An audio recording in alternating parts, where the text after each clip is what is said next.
तो आज का जो हमारा लेक्चर है वो है कल्टीवेशन ऑफ कॉटन। कॉटन के ऊपर हम लोग आज डिस्कस करने वाले हैं। ओके, कपास भी बोला जाता है इसको हिंदी में। तो चलिए देखते हैं इंट्रोडक्शन में कि कॉटन जो है वो कौन सी क्रॉप होती है, क्या क्या जो उसकी बेसिक इंट्रोडक्शन क्या है। तो first of all it belongs to Malvaceae family. सभी क्रॉप्स की कोई ना कोई फैमिली जो है वो होती है, तो इसकी भी एक फैमिली जो है वो है Malvaceae family. Cotton is one of the oldest and the most important commercial crop of the world and forms the most important fiber crop। तो ये एक कमर्शियल क्रॉप के रूप में ग्रो की जाती है। ऐसी क्रॉप्स जो कि कैश क्रॉप्स होती हैं, जो कि सेलिंग पर्पस के लिए उगाई जाती हैं, उस उन क्रॉप्स को हम लोग कमर्शियल क्रॉप्स बोलते हैं। और ये एक वेरी इंपॉर्टेंट फाइबर क्रॉप है।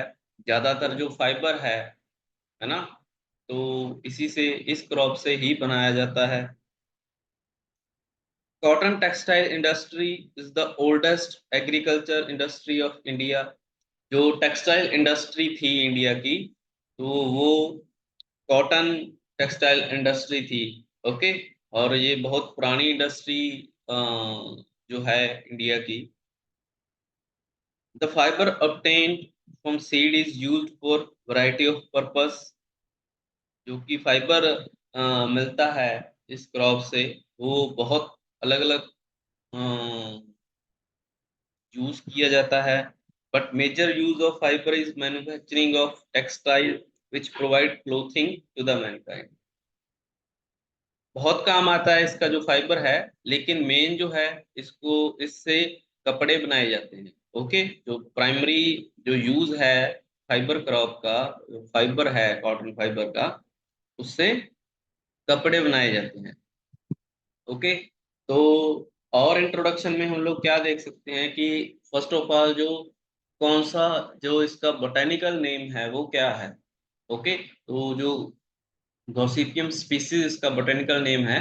फर्दर आगे हम लोग और इसको डिस्कस करेंगे कि इसका एक जो बोटेनिकल नेम एक नहीं है, चार स्पीसीज होती हैं, तो चार इसके बोटेनिकल नेम है।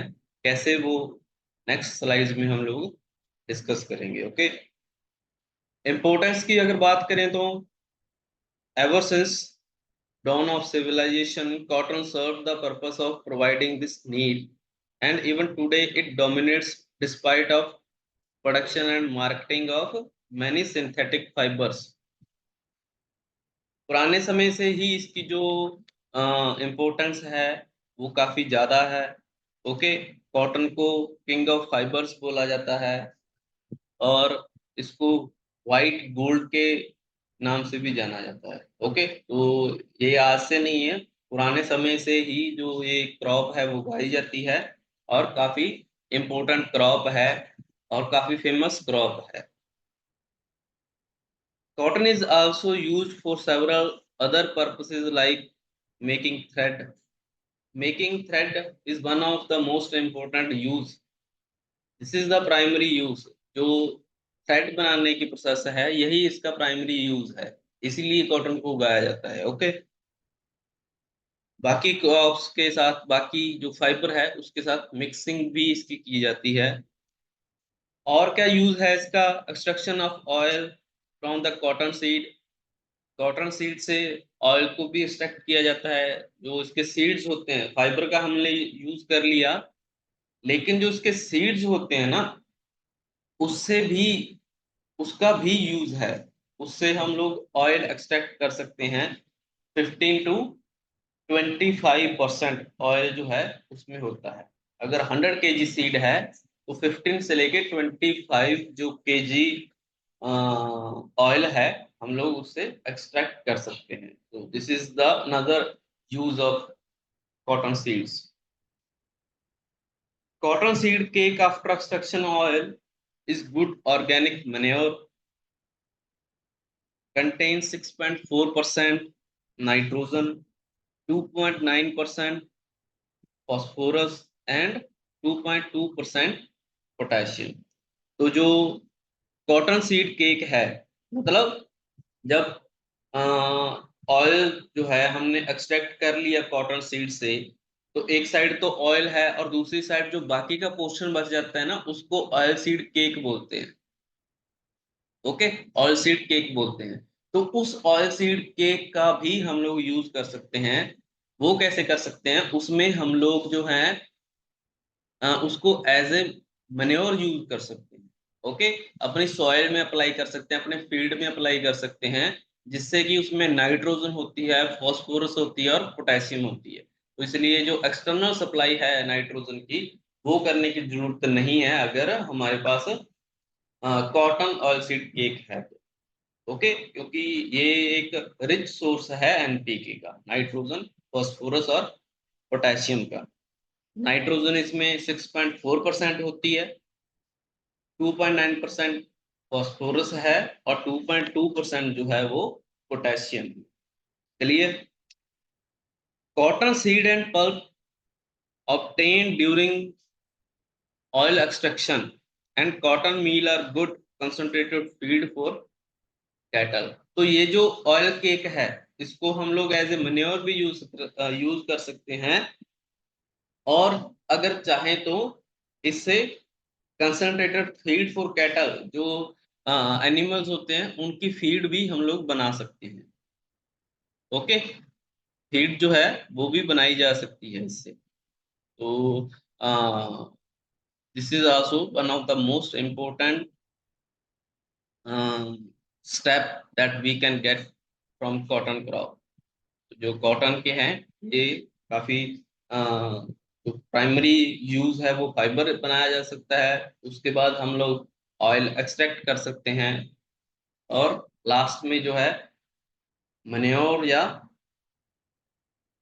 फीड के रूप में इसको यूज किया जा सकता है।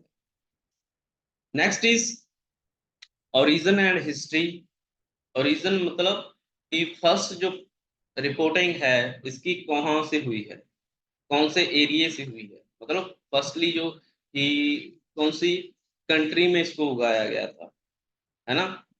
Cotton has been used as a fabric in India from time इमोरियल।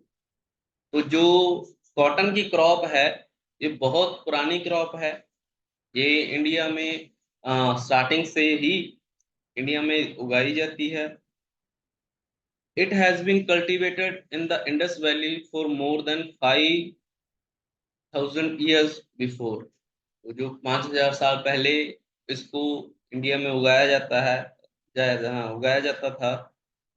The excavation of Mohenjo-daro indicates a high degree of art and spinning and weaving with cotton at that time। तो जो मोहनजोदारो की पुरानी जो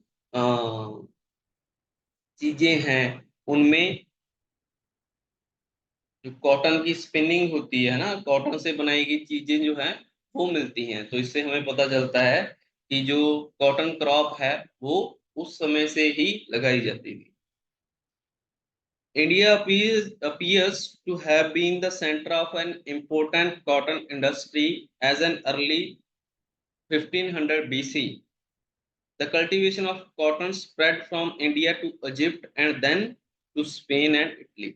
तो ये ऐसा कंसीडर किया जाता है, माना जाता है कि जो कॉटन है वो इंडिया से, क्योंकि 1500 BC से पहले इंडिया में उगाया जाता था, है ना। तभी से जो कॉटन की प्रोडक्शन है इंडिया में होती आ रही है। तो ये ऐसा माना जाता है कि 1500 BC से ही ये पहले इंडिया से इजिप्ट में इंट्रोड्यूस हुआ, और उसके बाद स्पेन में। तो उसके बाद वर्ल्ड वाइड जो है इसकी कल्टीवेशन होनी स्टार्ट हुई। Okay, every available evidence proves that India is the original habitat of cotton। तो जो भी आज तक हमें एविडेंसेस मिले हैं उनके बिहाफ पे ये प्रूफ होता है कि जो इंडिया है वो इसका नेटिव ओरिजिन है। इंडिया में ही जो कॉटन है उसकी सबसे पहले जो कॉटन की कल्टीवेशन स्टार्ट हुई तो वो इंडिया में ही हुई है। Okay, the cultivator species are divided into two groups. जो कल्टीवेटर स्पीसीज हैं वो दो पार्ट्स में डिवाइड की गई हैं। ओके, टोटल चार स्पीसीज हैं, चार में से जो दो हैं वो इंडिया की हैं, और दो जो है वो एक अमेरिका की है और एक जो मैक्सिको इजिप्ट की है। ओके, तो इसको दो पार्ट में डिवाइड किया गया है, ओल्ड वर्ल्ड कॉटन और न्यू वर्ल्ड कॉटन। एक ओल्ड जो पहले उगाई जाती थी, और एक न्यू वर्ल्ड जो अभी, जिनको ज्यादा जो एरिया जिनके अंडर है उनको हम लोग न्यू वर्ल्ड कॉटन बोलते हैं। तो जो ओल्ड वर्ल्ड कॉटन है, it is the major Indian cotton growing country, growing all four species of cotton commercially. तो जो इंडिया है वो एक मेजर कंट्री है जो कि चारों की चारों स्पीसीज ग्रो करते हैं। इंडिया में चारों की चारों स्पीसीज जो हैं वो ग्रो की जाती हैं। India is considered as the centre of origin of old world cotton. जो ओल्ड वर्ल्ड कॉटन है उसका सेंटर जो है वो इंडिया को माना गया है।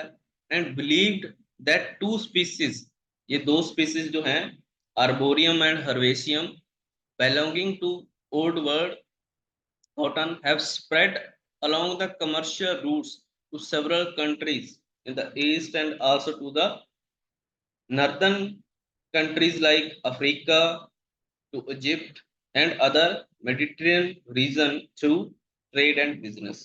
तो जो ये दो Indian old world cotton varieties हैं, आर्बोरियम एंड हर्बेशियम। तो जो फर्स्ट हमें बोटेनिकल नेम फर्स्ट है, दो वैरायटीज यहाँ पे हम डिस्कस की हैं ओल्ड वर्ल्ड कॉटन के under, arboreum and herbaceum, Gossypium arboreum, Gossypium herbaceum, ये दो वैरायटीज हो गई है ना, ये दो बोटेनिकल नेम हो गए स्पीसीज के। तो यहीं से इसका जो ओरिजिन हुआ है, उसके बाद ये पहले जो अफ्रीका और इजिप्ट में और बाकी जो नॉर्दर्न कंट्रीज हैं वहां पे स्प्रेड हुई, वहां पे इसका कल्टीवेशन स्टार्ट हुआ इंडिया के बाद, और बाद में जो है जो मेडिटेरेनियन रीजन है उसमें। ओके, नेक्स्ट जो है new world cotton. New world मतलब जो आज के टाइम पे जिस कॉटन को ज्यादा इंपॉर्टेंस दी जाती है, या ओल्ड वर्ल्ड कॉटन से जो वैरायटीज डेवलप हुई, जिनको जो जेनेटिकली इम्प्रूवमेंट हुई जिन वैरायटीज की, उन वैरायटीज को, उन स्पीसीज को न्यू वर्ल्ड कॉटन जो है वो बोला जाता है।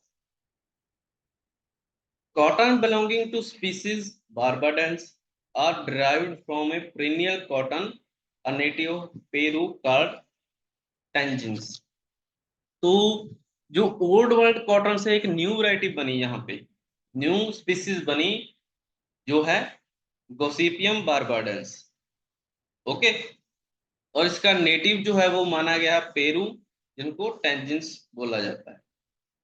Okay, this variety was introduced into USA. कौन सी वैरायटी? ये जो बारबाडेंस है, गोसिपियम बारबाडेंस, उसके बाद कहाँ इंट्रोड्यूस हुई? यूएसए में। By selection a new type of annual cotton was developed, जो कि जेनेटिकली उसके बाद इनमें जेनेटिकल इम्प्रूवमेंट्स हुई। और ये जो बारबाडेंस है, कौन सी, इसको सी आइलैंड कॉटन भी बोला जाता है, which was the longest and finest fibre of all the cultivated cotton. तो ये एक इसको सी आइलैंड कॉटन भी बोला जाता है, जिसका कि जो थ्रेड है वो लॉन्गेस्ट है और फाइनेस्ट, जो अच्छी क्वालिटी का फाइबर है इससे मिलता है। Hirsutum species is the native of central Mexico. Hirsutum जो है फोर्थ स्पीसीज, थ्री स्पीसीज हमने डिस्कस की हैं, गॉसिपियम आर्बोरियम, सेकंड जो है गॉसिपियम हर्बेशियम, थर्ड जो है गॉसिपियम बारबाडेंस, और यहाँ पे जो फोर्थ स्पीसीज है हमारे पास, Gossypium hirsutum. Okay, hirsutum species is the native of Central America, Central Mexico. ये मैक्सिको से ओरिजिनेट हुई है। और उसके बाद जो है बाकी एरियाज, यूएसए में, बाकी एरियाज में, उसके बाद एशिया, अफ्रीका और बाकी वर्ल्ड वाइड ये स्प्रेड हुई। लेकिन जो जेनेटिकली इम्प्रूव कहाँ से हुई, ये सेंट्रल मैक्सिको से। ओके, इसलिए इसको अमेरिकन कॉटन भी बोला जाता है। नेक्स्ट जो है botany of the crop, means कैसे क्रॉप जो है, बॉटनी में हम लोग अलग अलग जो ग्रोथ स्टेजेस हैं कॉटन की, वो डिस्कस करने वाले हैं। तो यहाँ डायग्राम में पहले आप देख सकते हो कि ये कॉटन सीड्स हैं, ऐसे सीड्स दिखाई देते हैं। जब हम इनको सो करते हैं तो जो जर्मिनेशन के बाद जब सीडलिंग जमीन से बाहर आता है तो उसको हम लोग बोलते हैं कॉटन सीडलिंग। ओके, सेकंड में स्ट्रक्चर जो है इसका देखा जा सकता है। ट्रू लीव्स, जो फर्स्ट के जो लीव्स होते हैं उनको ट्रू लीव्स बोला जाता है। ओके, उसके बाद फर्स्ट बड है, जो बड होती है कॉटन की, फर्स्ट बड आप लोग देख सकते हो। ये जो कॉटन बड है, उसके बाद कॉटन ब्लॉसम है, जिसमें से फ्लावर बाहर दिखाई देते हैं, है ना। कॉटन क्रॉप में जब फ्लावर दिखाई देते हैं तो उसको कॉटन ब्लॉसम बोला जाता है। उसके बाद फ्लावर के बाद जो बॉल बनती है उसको कॉटन बॉल बोला जाता है, जिसके अंदर फाइबर होता है। ओके, एंड जो नेक्स्ट जो स्टेप होता है क्रैक्ड कॉटन बॉल, जो कॉटन बॉल होती है वो क्रैक्ड हो जाती है, जिसमें से जो आप लोग देख सकते हो फाइबर दिखाई देता है ना। और जो फाइनल में ये जो बॉल है धीरे धीरे खुलती जाती है फ्लावर की तरह, और जो फाइबर है वो बाहर आने लगता है। ओके, और जब इसकी हार्वेस्टिंग करनी होती है तो ये हाथ से और मशीन्स के थ्रू भी कर सकते हैं, होती है आजकल। फॉरेन कंट्री में ये ज्यादा होती है ना मशीन्स के थ्रू, लेकिन इंडिया में हाथों से ही ज्यादातर करते हैं इसकी हार्वेस्टिंग। तो क्या है, हाथ से जो फाइबर है उसको निकाल लेते हैं, है ना। 4-5 बार इसकी हार्वेस्टिंग होती है, वो नेक्स्ट स्लाइड्स में हम लोग पढ़ेंगे। तो ये जो है वो बॉटनी है कॉटन क्रॉप की। लीफ जो है ऊपर की स्ट्रक्चर में देख सकते हो लेफ्ट हैंड साइड में कि ऐसे लीव्स होते हैं इनके, है ना। जो रूट सिस्टम है वो डीप रूट सिस्टम होता है, मतलब काफी नीचे तक 10-12 सेंटीमीटर नीचे तक जो रूट्स हैं वो इसकी जाती हैं। ओके, फ्लावर्स कैसे दिखाई देते हैं देख सकते हो। और जो राइट हैंड साइड में है, ये जो है फाइनल जो ऑर्गेनिक कॉटन इसको बोला जाता है, ये ऑर्गेनिक कॉटन का स्ट्रक्चर। क्लियर। तो this was all about the botany of the crop. ऐसी जो क्रॉप है वो दिखाई देती है अलग अलग ग्रोथ स्टेजेस पे। तो ये जो प्लांट है, प्लांट की जो कुछ नेमिंग क्लेचर, जो नोमेनक्लेचर होता है, जैसे कि मेन स्टेम है, स्टेम नोड्स हैं। ओके, मोनोपोडियल और सिम्पोडियल ब्रांचेस कौन सी होती हैं? मोनोपोडियल ब्रांचेस वो ब्रांचेस होती हैं जिनमें जो फ्रूट है वो नहीं लगता, है ना। तो ये मोनोपोडियल है। और सिम्पोडियल, सिम्पोडियल में कौन सी होती हैं? जिनमें फ्रूट लगता है। ओके, और जो ग्रोथ है, एक मेन स्टेम होती है, और मेन स्टेम से ही, मेन ब्रांच से ही आगे जो मोनोपोडियल ब्रांचेस हैं या सिम्पोडियल ब्रांचेस हैं उनमें वो डेवलप होती हैं। ओके, तो मोनोपोडियल और सिम्पोडियल ब्रांचेस में क्या डिफरेंस होता है? जो मोनोपोडियल ब्रांच है ये मेन ब्रांच से आती है। ओके, और इनमें जो है वो फ्रूट नहीं लगता, इन ब्रांचेस में फ्रूट नहीं लगता, ये खाली जो वेजिटेटिव ग्रोथ ही करती हैं। लेकिन जो सिम्पोडियल ब्रांचेस हैं उनमें जो फ्रूट्स लगते हैं वो फ्रूट ब्रांचेस होती हैं। क्लियर।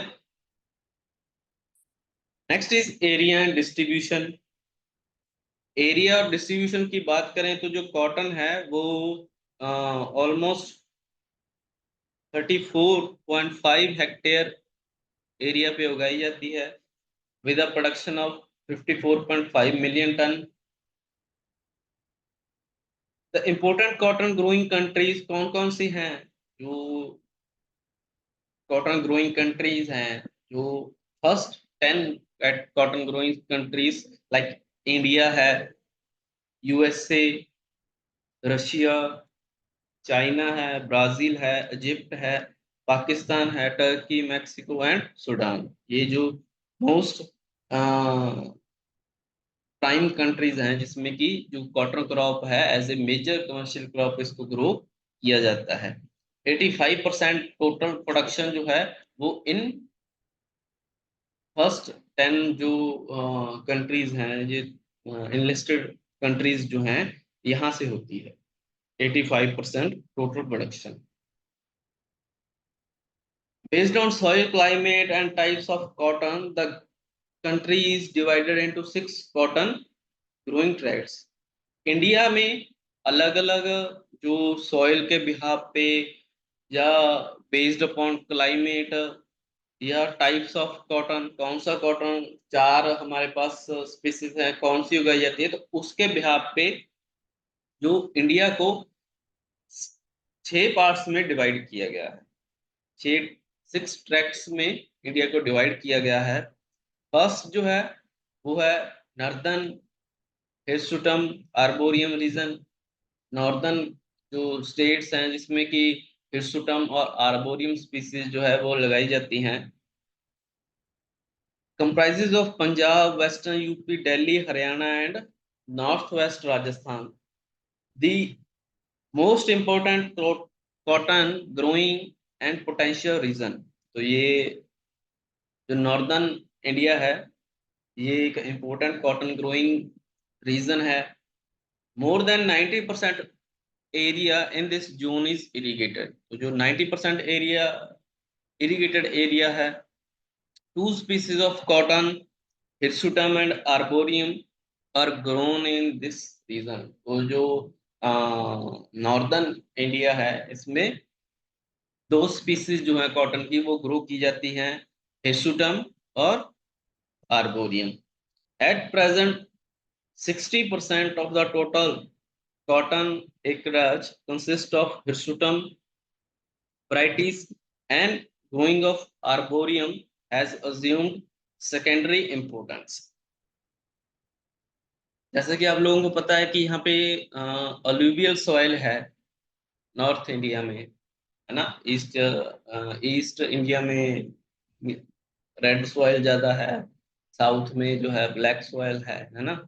तो जो यहाँ पे अलूवियल सॉइल है ना, तो इसमें जो फर्स्ट स्पीसीज है, ज्यादा स्पीसीज जो ज्यादा एरिया है वो हिर्सुटम के अंडर है, और जो और सेकंड पे आर्बोरियम के अंडर है। ओके। तो जो नॉर्थ इंडिया है उसमें हिर्सुटम के अंडर ज्यादा एरिया है, और उसके बाद जो सेकंड नंबर है वो किसके अंडर है? आर्बोरियम स्पीसीज के अंडर कॉटन की। ओके। मेनली वर्ल्ड वाइड जो हिर्सुटम है, गॉसिपियम हिर्सुटम, वही ज्यादा ग्रो की जाती है क्योंकि वो genetically modified, genetically improved species है। Okay. Central arboreum region, this region comprises of many districts of MP, Madhya Pradesh, Maharashtra, कोहिलवाड़, Amreli district of Gujarat and Adilabad district of Andhra Pradesh. Entire region is characterized by black cotton soil, locally called regur soil which are highly suitable for cotton cultivation. तो जो black cotton soil यहाँ पे होती है, okay, तो इसमें जो है कौन सी, इसको आर्बोरियम रीजन बोला जाता है, क्योंकि जो सेकंड हमारी जो इंडियन ओल्ड वर्ल्ड कॉटन है वो इसमें ग्रो की जाती है, जो आर्बोरियम स्पीसीज है। ओके, सेंट्रल आर्बोरियम रीजन इसलिए इसको बोला जाता है। ये जो है कुछ एरिया जो है इसके अंडर आता है, वो लाइक एमपी है, महाराष्ट्र है ना, तो कुछ डिस्ट्रिक्ट्स गुजरात के हैं, आदिलाबाद है जैसे। Okay, second is southern hirsutum और arboreum region comprises the states of Tamil Nadu and Kerala. Major soil group are red soils, but also grown on sandy and heavy black soil. तो जो इसका major region है वो red soil है, लेकिन इसको grow किया जाता है, किया जा सकता है सैंडी सॉइल में और हैवी ब्लैक सॉइल में भी इसको जो ग्रो किया जाता है। ओके, तो यहाँ पे दो स्पीसीज हिर्सुटम और आर्बोरियम ग्रो की जाती हैं। नेक्स्ट इज सेंट्रल हर्बेशियम, आर्बोरियम और हिर्सुटम, जहाँ पे सेंट्रल पार्ट ऑफ इंडिया, जहाँ पे तीनों वैरायटीज, तीनों स्पीसीज, ये जो तीनों स्पीसीज हैं वो ग्रो की जाती हैं। एपी एंड कर्नाटका, यहाँ पे जो है तीनों स्पीसीज जो हैं वो ग्रो की जाती हैं। The principal soils on which cotton is grown are coastal alluvium, deltaic alluvium, red block, red black cotton soil, laterite and loamy soil. The major area of cotton is confined to black cotton soil, that is 80%। तो जो major area है यहाँ पे 80% black cotton soil का है। Clear. Next is western herbaceum region comprises of Gujarat and parts of Bombay and Karnataka। Improved varieties of cotton are grown in this region। Cotton की improved varieties जो हैं वो इस रीजन के अंदर grow की जाती हैं। Major soil group is black cotton soil followed by loamy soil. जो मेजर रीजन है वो ब्लैक कॉटन सॉइल है, और उसके बाद जो सेकंड नंबर पे है लोमी सॉइल यहाँ पे होती है। ईस्टर्न रीजन में comprises the states of Orissa, West Bengal, Bihar, Assam, Manipur and Tripura. Longest zone with respect to area, but the production is negligible from this region। तो जो एरिया यहाँ पे ज्यादा है लेकिन प्रोडक्शन नेग्लिजिबल है, ना के बराबर ही यहाँ पे जो प्रोडक्शन है वो कॉटन की होती है।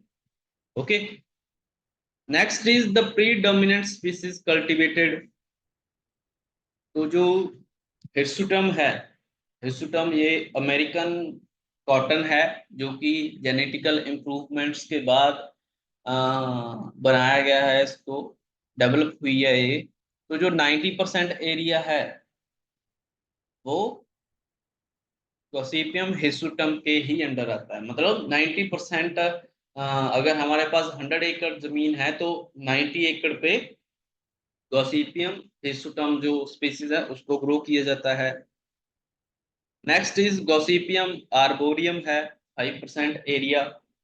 ओके, 5% एरिया पे गॉसिपियम आर्बोरियम को ग्रो किया जाता है। गॉसिपियम हर्बेशियम है नेक्स्ट, जो कि 2% एरिया है। एंड लास्ट इज गॉसिपियम बारबाडेंस, जो कि जिसकी प्रोडक्शन नेग्लिजिबल है, ना के बराबर इसकी प्रोडक्शन है। ओके, बहुत कम प्रोडक्शन है इस स्पीसीज की। ओके, तो ये according to the area decreasing order में है। सबसे पहले जो गॉसिपियम हिर्सुटम है सबसे ज्यादा एरिया है जिसके अंडर, उसके बाद दो इंडियन स्पीसीज हैं आर्बोरियम और हर्बेशियम, 5% और 2% एरिया है। और लास्ट में जो बारबाडेंस है उसके अंडर एरिया जो है वो ना के बराबर है। ओके। गॉसिपियम हिर्सुटम जो अमेरिकन कॉटन है, species contain haploid number of chromosome, जो टोटल क्रोमोसोम नंबर है। Okay, this is very important for competitive exam point of view. तो जो क्रोमोसोम नंबर है हैप्लॉइड होते हैं 26 हैं गॉसिपियम हिर्सुटम के अंडर। प्लांट्स आर इधर एनुअल श्रब्स और large perennial shrubs, 1 to 1.5 metre tall. जो हाइट होती है, एवरेज हाइट हिर्सुटम की, वो 1 से लेके 1.5 मीटर तक होती है। Flowers are creamy white in colour when first open and turn pink और येलो लेटर। जो फ्लावर्स होते हैं, फूल जो होते हैं इसमें, वो पहले क्रीमी वाइट कलर के होते हैं। ओके, धीरे धीरे उनका जो कलर है जब वो ओपन होते हैं तो वो पिंकिश होना स्टार्ट कर देते हैं, या रेड भी होते हैं, लास्ट में बिल्कुल ही रेड हो जाती है। The capsules are 3 to 5 locular with 5 to 11 seeds in each locule। तो जो कैप्सूल होते हैं, जो कि मैंने आपको दिखाया था पिछली स्लाइड में, कैप्सूल क्या बोला जाता है ना, जो बॉल होती है उसके अंदर लॉक्यूल होते हैं, अलग अलग लॉक्यूल बने होते हैं, 3 से लेके 5 तक होते हैं, है ना। 2 लॉक्यूल के बीच में फाइबर होती है। जो फाइबर होता है वो 2 लॉक्यूल के बीच में होता है। ओके, तो ये 3 से लेके 5 तक होते हैं, 3 भी हो सकते हैं, 4 भी हो सकते हैं, 5 भी हो सकते हैं, depending upon the variety. Okay, तो जो टोटल सीड्स हैं वो 5 to 11 होते हैं, है ना। तो depending upon the varieties 5 to 11 तक सीड्स होते हैं, और 3 to 5 तक जो है वो लॉक्यूल्स होते हैं जिनके बीच में फाइबर होता है। Seeds contain a thick coat of lint hair besides a thick coat of fuzz hair।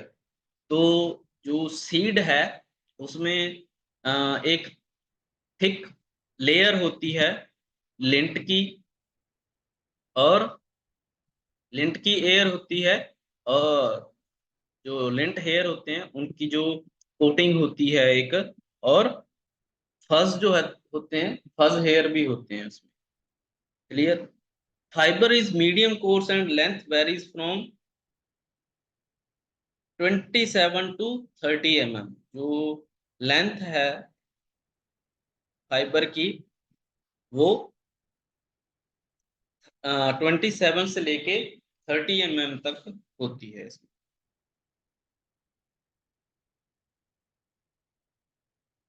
Next is Gossypium barbadense. इसको सी आइलैंड कॉटन भी बोला जाता है, और इजिप्टियन कॉटन, इजिप्टियन कॉटन भी बोला जाता है, और सी आइलैंड कॉटन भी इसको बोला जाता है। Species contain haploid number of 26, same chromosome number 26 as of hirsutum. इसमें भी 26 नंबर ऑफ क्रोमोसोम होते हैं। प्लांट्स आर इधर एनुअल श्रब्स और पेरेनियल श्रब्स। प्लांट्स में जो एनुअल श्रब्स या पेरेनियल श्रब्स दोनों होते हैं, या तो एनुअल होंगे या पेरेनियल श्रब्स होंगे। Petals are yellow with purple spot at the base. Petals होते हैं वो येलो होते हैं, और उसमें जो पर्पल स्पॉट्स होते हैं दिखाई देते हैं ना, जो पेटल्स होते हैं। Okay. Capsules are 3.5 locular with 7 to 8। यहाँ पे 3.5 नहीं है, 3 to 5 locular with 5 to 8 seeds in each locule. तो जो लक्यूल होते हैं वो 3 से लेके 5 तक होते हैं, इनमें की 5 से लेके 8 सीड्स होते हैं। Okay. Seeds bear a thick coat of lint and thick coat of fuzz. Lint और फज होते हैं इनमें, फर्स्ट जो है वो कई वैरायटीज में एब्सेंट भी होते हैं, लेकिन जो लिंट है, लिंट क्या होता है बेसिकली, लिंट सीड्स के चारों ओर एक कोटिंग होती है फाइबर की, क्लियर, उसको लिंट बोला जाता है। तो इसलिए जो डीलिंटिंग इसमें की जाती है ना, डीलिंटिंग क्या होता है वो भी हम लोग पढ़ेंगे नेक्स्ट स्लाइड्स में। तो जो ये जो है वो है,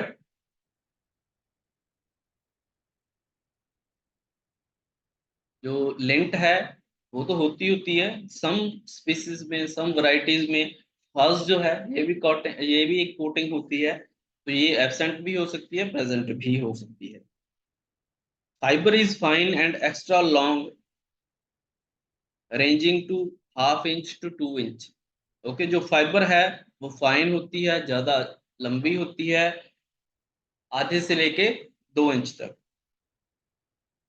lent is readily detachable from the seeds. तो जो लेंट होती है, कवरिंग, ये जो कवरिंग होती है लेंट की, वो डिटेचेबल होती है सीड से, मतलब उसको अलग किया जा सकता है। नेक्स्ट जो है थर्ड स्पीसीज हमारी है वो इंडियन स्पीसीज गॉसिपियम आर्बोरियम। इनमें भी हैप्लॉइड नंबर ऑफ क्रोमोसोम होते हैं 13, टोटल 13 होते हैं, पेयर में होते हैं ये 13। प्लांट में भी एनुअल श्रब्स और पेरिनियल श्रब्स, एनुअल श्रब भी हो सकती हैं, पेरिनियल भी हो सकती हैं। एनुअल जो कि 1 साल के अंदर जो कि अपनी लाइफ साइकिल कंप्लीट करती हैं, पेरिनियल जिसको ज्यादा टाइम के लिए भी अ, जो दोबारा से, मतलब ऐसी श्रब्स जो 1 से ज्यादा साल तक चलती हैं।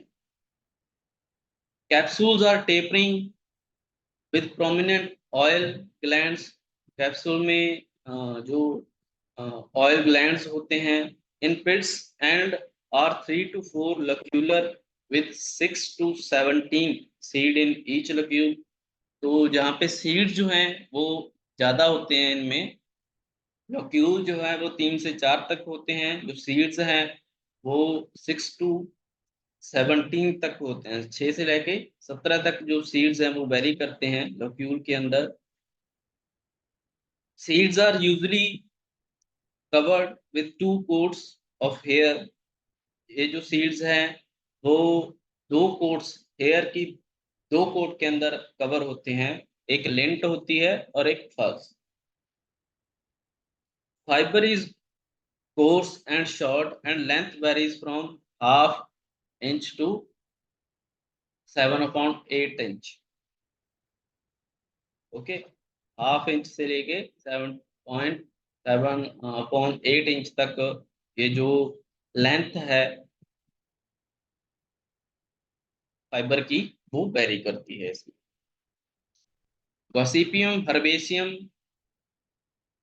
Haploid number of chromosome is 13।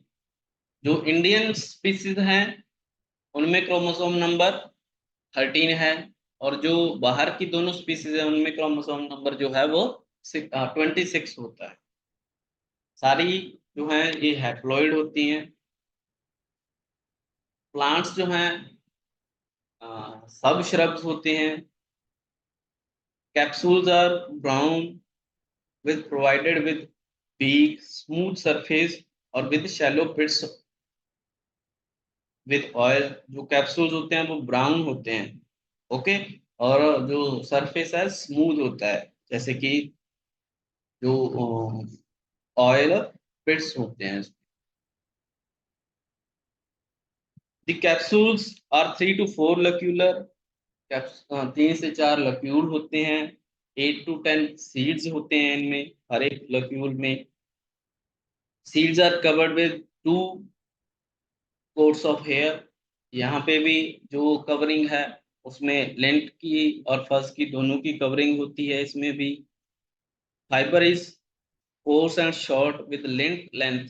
इसमें जो लेंथ की लेंथ होती है हाफ इंच टू 7/8 इंच तक होती है। Next is climatic requirement. कौन कौन से क्लाइमेट में कैसा क्लाइमेट होना चाहिए। It is a tropical crop and thrives well in hot and humid climate. तो ये एक ट्रॉपिकल क्रॉप है जो कि हॉट और ह्यूमिड क्लाइमेट में अच्छे से ग्रो कर सकती है, अच्छे से जो ग्रोथ है इसकी होती है। ये सन लविंग क्रॉप है। ओके, हेलियोफाइट इसको बोला जाता है। सन लविंग मतलब ज्यादा इसको हॉट कंडीशंस ज्यादा चाहिए होती है, वाटर रिक्वायरमेंट भी इसलिए ज्यादा होती है। Temperature requirement for germination is 16 degree Celsius and vegetative growth 21 to 27 degree Celsius. जो कम से कम टेम्परेचर है, टेम्परेचर रेंज है, मतलब उससे ज्यादा होगी तो कोई दिक्कत वाली बात नहीं है। There is no any problem if temperature range is increasing. अगर ज्यादा हो रही है टेम्परेचर रेंज तो कोई परेशानी वाली बात नहीं है। लेकिन जो जर्मिनेशन के टाइम अगर 16 डिग्री से कम है, उसमें जो जर्मिनेशन परसेंटेज है वो कम हो जाता है। ओके, बेस्ट जो ऑप्टिमम टेम्परेचर रेंज है वो 27 से लेके 21 से लेके 27 डिग्री सेल्सियस है। ओके, तो इसमें कॉटन क्रॉप जो है वो अच्छे से ग्रो करती है। It can tolerate temperature as high as 43 degree Celsius. 43 degree Celsius तक ये जो क्रॉप है कॉटन की, ये टेम्परेचर रेंज को बियर कर सकती है। उसके ऊपर जो है, उसके बाद फिर जो ये क्रॉप सरवाइव करना इसके लिए आसान नहीं है। अगर टेम्परेचर रेंज 43 डिग्री से ऊपर जाती है तो 43 डिग्री तक ये बियर कर सकती है टेम्परेचर को। लेकिन अगर 21 डिग्री से नीचे आता है टेम्परेचर, बिकॉज ये एक सन लविंग क्रॉप है, हॉट एंड ह्यूमिड कंडीशंस इसको ज्यादा इसके लिए अच्छी हैं। लेकिन अगर टेम्परेचर रेंज 21 डिग्री से नीचे आता है, ओके, तो उसमें जो इसकी परफॉर्मेंस है वो अच्छी नहीं होती। The crop is going to survive, तो सरवाइव करती है उस, अगर 21 डिग्री से नीचे टेम्परेचर आता है। During fruiting phase the day temperature ranging from 27 to 30 degree Celsius and cool nights are needed. जब इसका फ्रूटिंग फेज होता है, जब फ्रूट्स लगते हैं, है ना, तो उसमें बेस्ट जो टेम्परेचर रेंज है 27 से लेकर 30 डिग्री सेल्सियस तक होती है, रिक्वायर्ड होती है। और जो नाइट्स हैं, तो रात के समय जो टेम्परेचर है वो कम होना चाहिए, मतलब कूल नाइट्स इसको चाहिए during the time of fruit setting stage. Abundant sunshine during the crop growth period, particularly the period of ball maturation and harvesting, is essential to obtain good quality produce. तो जो growth period है, मतलब through out the season जो crop है वो enough sunlight उसको मिलनी चाहिए, ताकि जो क्वालिटी है हमारी यील्ड की वो अच्छी हो। ओके, और जो बॉल फॉर्मेशन या मैच्योरेशन स्टेज है उस टाइम पे भी जो सनलाइट है वो पूरी सनलाइट इसको मिलनी चाहिए, ताकि जो क्रॉप है उससे हम लोग अच्छी क्वालिटी का प्रोड्यूस ले सके। Successfully grown in areas receiving an annual rainfall ranging from 700 to 1300 mm। अगर क्रॉप हमारी रेनफॉल पे डिपेंडेंट है तो 700 से 1300 mm ऐसा एरिया जहाँ पे 700 से लेके 1300 mm तक जो रेनफॉल है वो होता है, तो ऐसी कंडीशन में हम लोग इस क्रॉप को ग्रो कर सकते हैं उन एरियाज पे।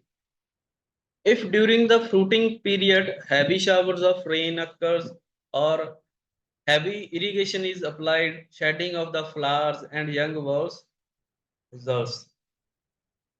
अगर जो फ्रूट सेटिंग पीरियड है उसमें ज्यादा इरिगेशन दे देंगे या ज्यादा उस टाइम हैवी रेनफॉल हो जाती है, तो जो यंग बॉल्स हैं या फ्लावर्स हैं उनके गिरने के चांसेस इंक्रीज हो जाते हैं, और जो यील्ड लॉसेस है वो भी इंक्रीज हो जाता है। ओके, तो इस टाइम ज्यादा इरिगेशन नहीं देनी है, और अगर रेनफॉल ज्यादा होता है तो there will be the loss of the farmer can.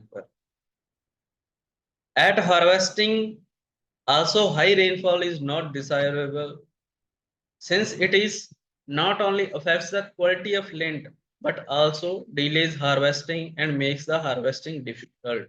जो अगर हार्वेस्टिंग के टाइम, वो तो अगर कोई भी क्रॉप है हार्वेस्टिंग के टाइम अगर रेनफॉल होती है तो ये क्वालिटी और क्वांटिटी ऑफ द यील्ड दोनों को ही रिड्यूस करने वाली है, रिड्यूस करेगी। ओके। और हार्वेस्टिंग भी डिफिकल्ट, जो प्रोसेस है हार्वेस्टिंग की वो भी डिफिकल्ट होती है अगर उस टाइम रेनफॉल होती है तो। Cotton is highly sensitive to frost occurrence. अगर फ्रॉस्ट कंडीशन है, जो कोहरा बोलते हैं ना, कोहरा है, तो उसमें जो ये जो क्रॉप है वो काफी सफर करती है।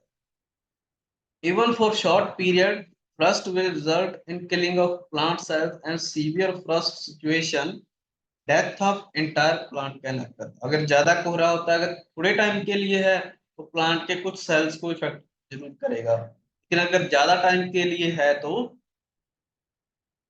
जो पूरे का पूरा प्लांट जो है वो भी डाई हो सकता है। Its cultivation is confined to plain and extends from occurs to an altitude of 100 metre only. तो ये प्लेन जो एरियाज होते हैं, ओके, हिली एरियाज के लिए ये जो क्रॉप नहीं, हिली एरिया से हम लोग ग्रो कर सकते, तो जो प्लेन एरियाज होते हैं उसी में इस क्रॉप को जो है वो ग्रो किया जा सकता है। For successful crop it requires a first free period for a minimum 180 to 200 days। तो 180 से लेके 200 दिनों तक जो फ्रस्ट कंडीशंस नहीं होनी चाहिए, ऐसा एरिया जो है अगर हमारे पास, तो हम लोग कॉटन क्रॉप को ग्रो कर सकते हैं। ओके। तो जब हमने कॉटन क्रॉप लगानी है तो जो कंडीशंस हैं, क्लाइमेटिक कंडीशंस, वो अच्छी होनी चाहिए। जो हॉट एंड ह्यूमिड कंडीशंस होनी चाहिए, फ्रस्ट कंडीशन नहीं होनी चाहिए, अदरवाइज जो क्वालिटी एंड क्वांटिटी है यील्ड की वो रिड्यूस होगी। Next is soil requirement. Soil requirement की अगर बात करें तो cotton is a deep rooted crop. Cotton जो है डीप रूटेड क्रॉप है। As the tap root extends even up to a depth of 200 to 250 centimeter deep, soils are ideal for better root penetration and development। तो जो ये एक deep root system, deep root crops हैं, okay, इसकी जो roots हैं काफी नीचे तक जाती हैं, तो डीप सॉइल, डीप फ्लोइंग होनी चाहिए। ओके। जो डीप सॉइल्स हैं वो इसकी, इसके लिए ग्रोथ के लिए वो बेटर है। Soil should have good water retention capacity. जो सॉइल की वाटर होल्डिंग कैपेसिटी है वो अच्छी होनी चाहिए, ताकि जब भी क्रॉप को वाटर की रिक्वायरमेंट हो, अगर ये रेनफॉल डिपेंडिंग सिचुएशन है, तो अगर जब भी क्रॉप को वाटर की रिक्वायरमेंट होती है उस टाइम वाटर जो है वो सॉइल वाटर प्रोवाइड करे क्रॉप को। तो अगर वाटर होल्डिंग कैपेसिटी अच्छी होगी तभी जो सॉइल है वो वाटर प्रोवाइड कर सकती है लंबे समय के लिए। Soil must be well drained and well irrigated since the crop is sensitive to water logging। तो जो सॉइल है वो वेल ड्रेन्ड होनी चाहिए, वेल इरेटेड होनी चाहिए। मतलब अगर वाटर लॉगिंग कंडीशन होती है तो जल्दी से जल्दी वाटर को निकाला जा सके, ऐसी कंडीशन होनी चाहिए। सॉइल में जो एयर होती है वो ज्यादा होनी चाहिए। ओके। क्योंकि अगर वाटर लॉगिंग कंडीशन होती है तो उसमें क्रॉप जो है वो, कॉटन क्रॉप जो है हमारी वो सफर करती है, क्योंकि क्रॉप को एयर नहीं मिल पाती। डीप रूट सिस्टम जो आ, होता है इसमें, तो इसलिए क्रॉप जो है उसको एयर नहीं मिल पाती अगर थोड़े समय के लिए भी वाटर रुकता है जमीन पे। Crop can tolerate pH of 5.5 to 8.5। जो क्रॉप है वो 5.5 से लेके 8.5 तक पीएच में उगाई जा सकती है, लेकिन जो बेस्ट सॉइल है वो 6 to 8 अगर पीएच है तो अच्छी है, लेकिन अगर 0.5 कम या 0.5 ज्यादा है तो भी जो क्रॉप है वो ग्रो की जा सकती है। Soil types for cotton crop. जो कॉटन क्रॉप के लिए कौन कौन सी सॉइल्स हैं? अलोवियल सॉइल जो कि पंजाब, राजस्थान, हरियाणा, यूपी, बिहार, वेस्ट बंगाल, उड़ीसा, असम, गोदावरी, कृष्णा रीजन जो है उसमें अलूवियल सॉइल है। ओके, तो ऐसी सॉइल में भी हम लोग कॉटन को उगा सकते हैं। ब्लैक कॉटन सॉइल अगर है तो कहाँ कहाँ पे है ये? Central and west Madhya Pradesh, parts of Maharashtra, south Orissa, south and coastal region of AP, north Karnataka. Okay, तो ये जो है यहाँ पे ब्लैक कॉटन सॉइल पाई जाती है, और ब्लैक कॉटन सॉइल में भी हम लोग जो कॉटन है वो अच्छे से ग्रो कर सकते हैं। Next is red soil. Red soil कहाँ पे होती है? तमिलनाडु में, कर्नाटका में, north east part of Andhra Pradesh, parts of जो अ, मध्य प्रदेश, उड़ीसा, असम, यूपी है, वेस्ट बंगाल है और राजस्थान, यहाँ पे रेड सॉइल पाई जाती है। ओके, इसमें भी हम लोग ग्रो कर सकते हैं कॉटन को। फोर्थ जो है लेटराइट सॉइल है, जो कि Madhya Pradesh, Orissa, Karnataka, eastern parts of AP, Tamil Nadu, Assam and Kerala, यहाँ पे इसको लेटराइट सॉइल जो है वो पाई जाती है। ओके, तो ये चार टाइप्स की सॉइल है जिसमें हम लोग कॉटन ग्रो कर सकते हैं। और कहाँ कहाँ पे ये पाई जाती है, I have also told to you. Next जो है वो एग्रोनॉमिक प्रैक्टिसेस के अंडर लैंड प्रिपरेशन है। The field after the harvesting of proceeding crop, जो प्रीवियस क्रॉप की हार्वेस्टिंग के बाद कैसे प्रिपेयर करना है। It should be ploughed 15 to 20 centimetre deep, 15 से लेके 20 centimetre deep with MB plough. Okay, there after 2 to 4 harrowing depending upon the soil type are done. 15 से लेके 20 सेंटीमीटर डीप टिलेज देनी है, प्लोइंग करनी है, उसके बाद हैरोइंग करनी है जिससे कि क्लॉड्स जो हैं वो सारे टूट जाएं, और for the breaking down of the clods, और फाइन सीड बेड तैयार कर सकें। डिपेंडिंग अपॉन द सॉइल, कैसी सॉइल है वो जो हैरोइंग है वो डिपेंड करती है। ओके, एक दो या तीन या चार कितनी हैरोइंग देनी है ये डिपेंड करता है सॉइल टाइप पे। No stubbles of previous crop should be left in the field. पुरानी क्रॉप्स के जो स्टब्बल्स होते हैं वो नहीं रहने चाहिए सॉइल में। For irrigated crop particularly in north, the field should be prepared by applying heavy pre sowing irrigation. तो pre sowing irrigation, heavy pre sowing irrigation हमें देनी चाहिए ताकि जो मॉइस्चर है सोइंग के टाइम वो बना रहे, for the for increasing the germination percentage. Germination ज़्यादा से ज़्यादा हो तो मॉइस्चर जो है वो होना चाहिए। तो प्री जो सोइंग इरिगेशन है वो हैवी इरिगेशन होनी चाहिए। टाइम ऑफ सोइंग की अगर बात करें तो the time of sowing season of cotton varies considerably from tract to tract and generally early April to May in north India. जो नॉर्थ इंडिया में है वो सोइंग टाइम है मई अप्रैल से लेके मई तक। ओके। उसके बाद जो मई के बाद अगर साउथ में ग्रो कर रहे हैं तो उसके लिए सोइंग टाइम जो है वो मई के बाद में है। Cotton is essentially grown as kharif crop in the major parts of the country. As a kharif crop कहाँ कहाँ इसको ग्रो किया जाता है? पंजाब में, हरियाणा में, राजस्थान में, UP, MP, Gujarat, Maharashtra, AP and Karnataka. तो इन स्टेट्स में, इंडिया की इन स्टेट्स में as a kharif crop cotton है उसको ग्रो किया जाता है।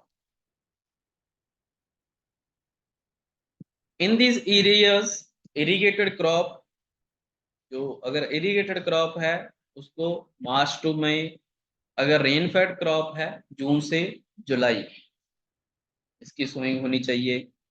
इन parts of Gujarat and MP pre monsoon drying sowings are practice.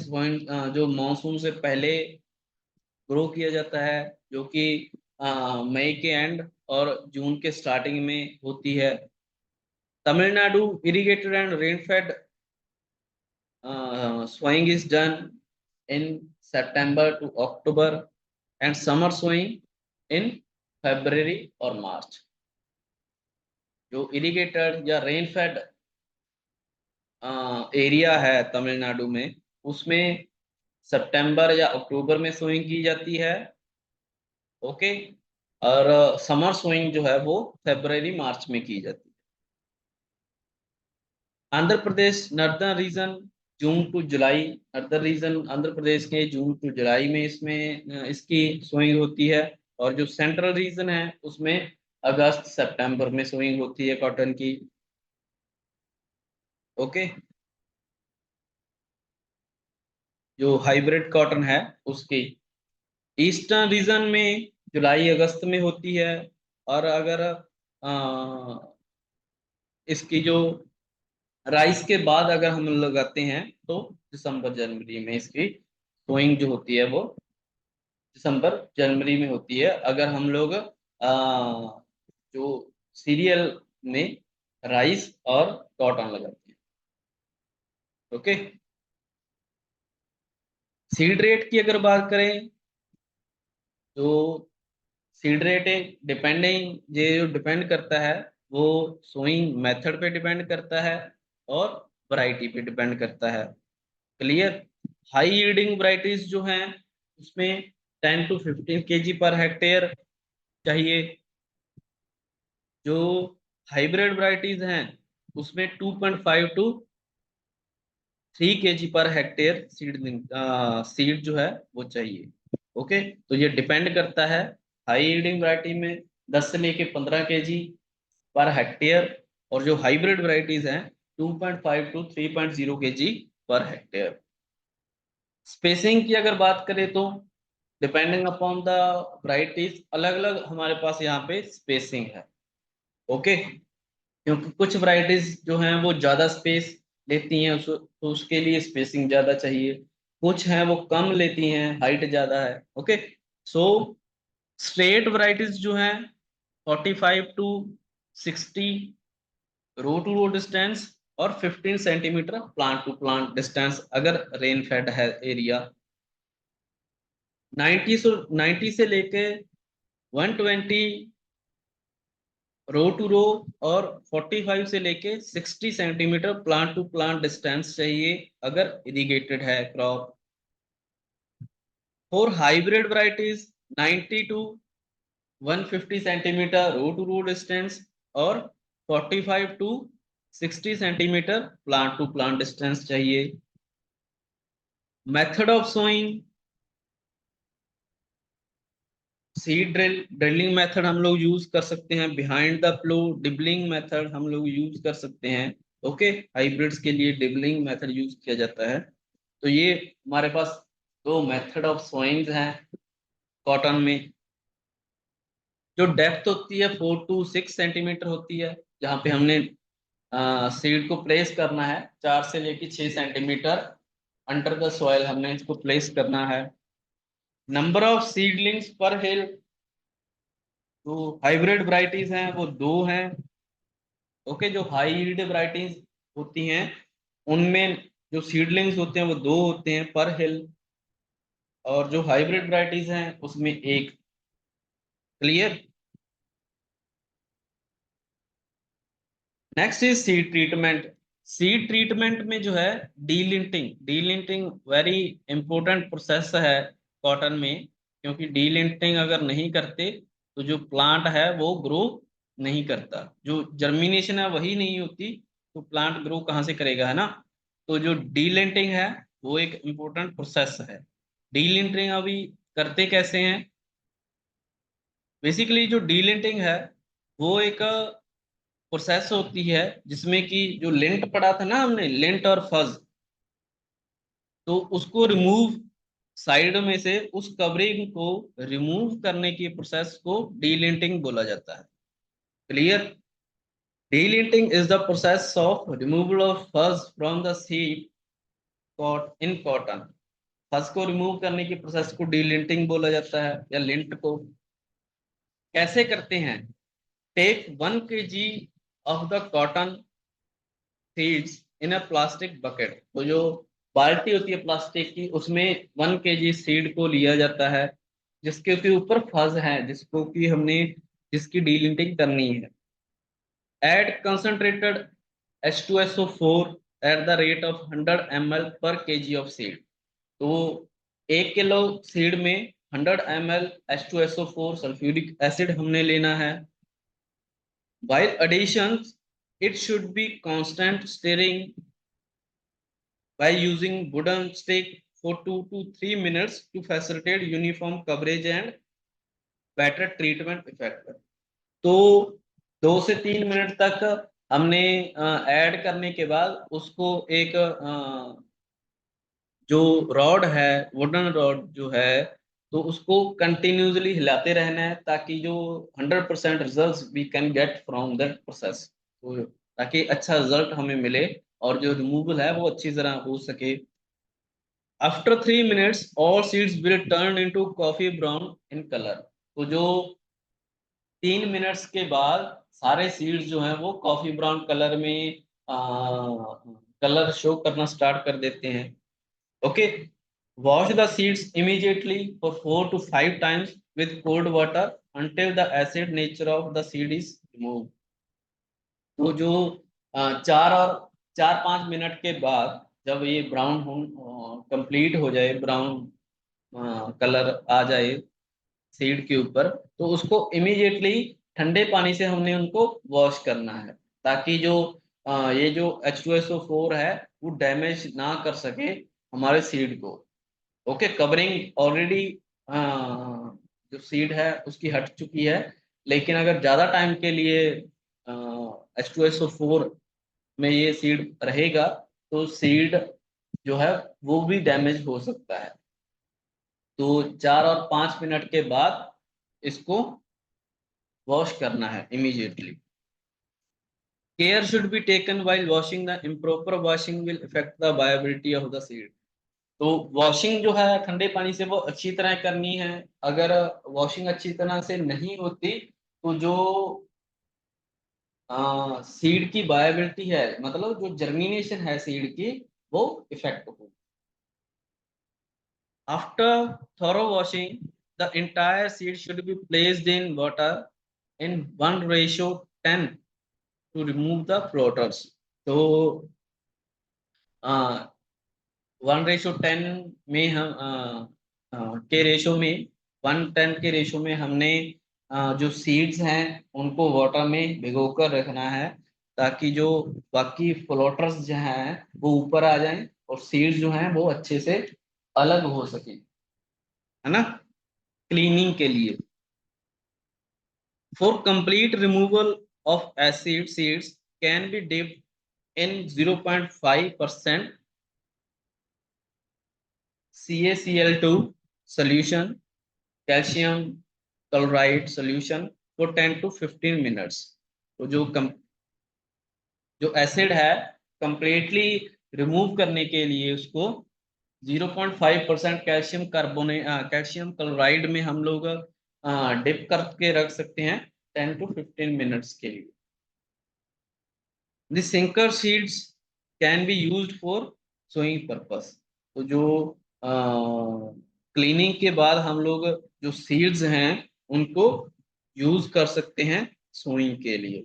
Okay, तो इस तरीके से हम लोग जो सीड्स हैं उनको ट्रीट कर सकते हैं। ओके,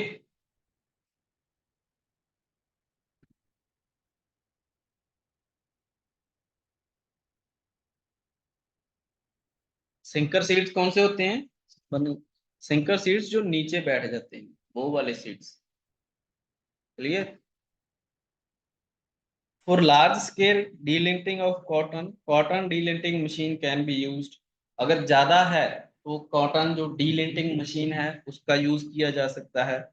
यहाँ पे राइट हैंड साइड में देख सकते हो, ऊपर जो है वो विद फर्स्ट सीड्स हैं, नीचे जो है डीलिंटिंग के बाद जो है वो सीड्स है।